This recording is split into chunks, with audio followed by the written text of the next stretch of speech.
Tapos dito yung utensils, kutsara, tinidor. Yung tinidor nandun, nagamit na eh.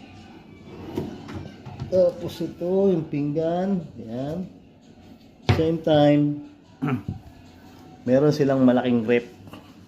Ngayon, kung gusto mong mag-stay ka ng matagal dito, pwede ka maglagay sa rep. Yan, may malaking rep, kaso walang laman. Kasi mag-out na kami bukas.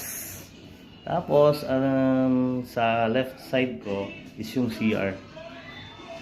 Yung CR nila. Yan. Shower room. Yan. Tapos, ito yung toilet bowl.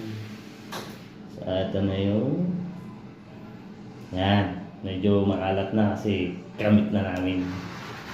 Kulit. Tapos, kung diretso ka naman,